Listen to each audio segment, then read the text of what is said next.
ভয়াবহ বন্যায় বিপর্যস্ত দক্ষিণ পূর্ব এশিয়া। থাইল্যান্ড, ইন্দোনেশিয়া এবং শ্রীলঙ্কায় বন্যা এবং ভূমি ধসে 4.5 শতাধিক মানুষের প্রাণহানি হয়েছে।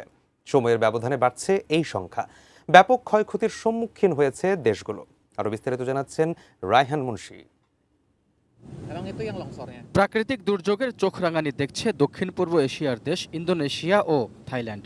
ভয়াবহ বন্যায় শত শত মানুষের মৃত্যু আর ক্ষয়ক্ষতিতে বিপর্যস্ত দেশগুলো। ইন্দোনেশিয়ায় বন্যা ও ভূমিধসে মৃতের সংখ্যা 200 ছাড়িয়েছে। সবচেয়ে বেশি প্রাণহানি ও ক্ষতি হয়েছে সুমাত্রা দ্বীপ ও আচেহ প্রদেশে। অর্ধশতাধিক মানুষ এখনও নিখোঁজ। কয়েক হাজার ঘরবাড়ি বন্যার পানিতে তলিয়ে গেছে। লক্ষাধিক মানুষকে সরিয়ে নেওয়া হয়েছে নিরাপদ আশ্রয়ে। আটকে পড়াদের উদ্ধারে স্থল ও আকাশপথে কাজ করছে ইন্দোনেশিয়ার দুর্যোগ ব্যবস্থাপনা বিভাগের কর্মীরা। তবে যোগাযোগ ব্যবস্থা ভেঙে পড়ায় উদ্ধার অভিযান ব্যাহত হচ্ছে। ইন্দোনেশিয়ার প্রতিবেশী দেশ থাইল্যান্ডেও টানা ভারী বৃষ্টিতে সৃষ্ট বন্যায় 1.5 শতাধিক মানুষের প্রাণহানি হয়েছে। এখনও অনেকে নিখোঁজ। শত শত ঘরবাড়ি বন্যার পানিতে তলিয়ে যাওয়ায় আটকা পড়েছেন বহু মানুষ।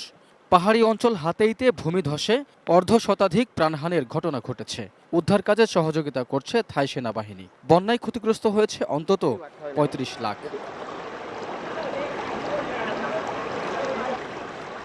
ম্যাক্স দেশের সবচেয়ে শক্তিশালী 52.5 এনগ্রেডের পিসিসি সিমেন্ট। চলমান বন্যার মধ্যেই শ্রীলঙ্কায় আঘাত হেনেছে ঘূর্ণিঝড় ডিটওয়াহ। এতে শতাধিক মানুষের মৃত্যু হয়েছে। নিখোঁজ রয়েছেন অন্তত 21 জন। ঝোড়ো হাওয়া আর তার সঙ্গে ভারী বৃষ্টির কারণে বেশ কিছু এলাকায় ভূমিধসের ঘটনা ঘটেছে। দেখা দিয়েছে বন্যাও। ভেঙে পড়েছে বাড়িঘর। শ্রীলঙ্কায় গত এক সপ্তাহ ধরে ভারী বৃষ্টিপাত চলছে। এই পরিস্থিতিকে আরও ভয়ানক করে তুলেছে ঘূর্ণিঝড় ডিটওয়াহ। ভারী বর্ষণ আর ভূমিধসের কারণে দেশজুড়ে 44,000 মানুষ ক্ষতিগ্রস্ত। সবচেয়ে বেশি ক্ষয়ক্ষতি হয়েছে দেশটির পূর্ব ও মধ্যাঞ্চল। স্কুল, কলেজ ও বিশ্ববিদ্যালয়গুলো বন্ধ রাখা হয়েছে। বাতিল করা হয়েছে বেশ কিছু আন্তর্জাতিক ফ্লাইট। আটকে পড়া মানুষদের উদ্ধারের কাজ চলছে। তবে প্রত্যন্ত জায়গাগুলোতে উদ্ধারকারী দল পৌঁছতে পারছে না। ঘূর্ণিঝড় ডিটওয়াহ তাণ্ডব চালানোর পরও শ্রীলঙ্কায় নদীর পানির ক্রমাগত বৃদ্ধি পাচ্ছে।